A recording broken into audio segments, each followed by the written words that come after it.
ഒരാളെ എൻ്റെ അടുത്ത് മൊഹബത്ത് ക സർബത്ത് ഉണ്ടാക്കി തരുമെന്ന് ചോദിച്ചു. ഞാൻ ഒരു കുഴി പൊഴിച്ചു കഴിഞ്ഞ അപ്പൊ തന്നെ ഞാൻ ഡാ എന്ന് പറഞ്ഞു. ഞാൻ വിചാരിച്ചു പാവം ചെക്കനല്ലേ ചോദിച്ചാലേ നമുക്കൊന്ന് ഉണ്ടാക്കി കൊടുക്കാന്ന്. ആള് ജോലി കഴിഞ്ഞെത്താറായിട്ടുണ്ട്, നമുക്കത് ഉണ്ടാക്കി വെക്കാം. അപ്പൊ ആൾ വരുമ്പോ തന്നെ കൊടുത്ത് ഒന്ന് സർപ്രൈസ് ചെയ്യാം. ക്യാമറ ഒക്കെ സ്റ്റാൻഡ് എടുക്കാൻ മടിയായോണ്ട് തൽക്കാലം ഇതിന് മെയിൻ വേണ്ട തണ്ണിമത്തരാണ്. ആകെ എൻ്റെ ഇത്ര ഉള്ളൂ കേട്ടോ. അതിന്റെ ഇടയിൽ റീനാക്ക് പുതിയ ഉടുപ്പ് കാണിക്കാൻ വന്നതാണ്. അപ്പോഴാണ് ഞാൻ പറയാം നമ്മൾ സൽപുത്രന് വേണ്ടി ഉണ്ടാക്കുകയാണെന്ന് എപ്പോഴേക്കും കളിയാക്കുകയാണ്. ബൈ ദ വേ നമുക്ക് കാര്യത്തിലേക്ക് കിടക്കാം. ഈ ഒരു കത്തിയുടെ സെറ്റ് ഞാൻ ഓൺലൈനിൽ നിന്ന് വാങ്ങിയാണ്. അടിപൊളിയാണ്. ഞാൻ ടാഗ് ചെയ്ത് കൊടുക്കാം കേട്ടോ. ഫസ്റ്റ് തണ്ണിമട്ടൻ കട്ടിട്ടുണ്ട് സ്മോൾ പീസസ്. അതിലേക്ക് നമുക്ക് റോസ് സിറപ്പ് വേണം. അതില്ലാത്തതുകൊണ്ട് ഞാൻ സ്ട്രോബെറി സിറപ്പ് എടുത്തത്. അത് കുത്തിപ്പൊട്ടിക്കാൻ പപ്പടക്കോല എടുത്തപ്പോൾ എനിക്കിട്ടും കിട്ടിയ ഒരു കുത്തു കേട്ടോ. പാലിന്റെ പാക്കറ്റ് ഇങ്ങനെ പൊട്ടിച്ചില്ലെങ്കിൽ ഒരു തൃപ്തി. പാൽ കുറച്ച് താഴ്ത്തു പോയി ആരും കാണാൻ നമുക്ക് വേഗം തുടച്ചെടുക്കാം കേട്ടോ. നല്ല തണുത്ത പാലാണ് എടുക്കേണ്ടത്. ആൻഡ് അടിപൊളി ടേസ്റ്റ് ഉണ്ടായി. ഞാൻ ഇങ്ങനെ എന്നെ തന്നെ വാവ് സൂപ്പർ എന്ന് പറഞ്ഞ് പ്രോത്സാഹിപ്പിക്കണമെങ്കിൽ ഞാൻ വരട്ടെ.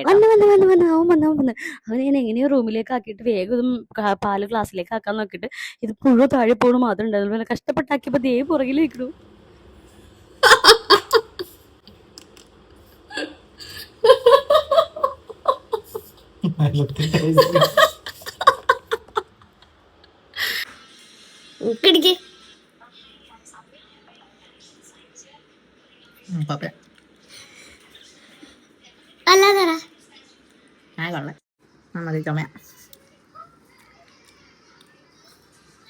താങ്ക്സ് പറയും.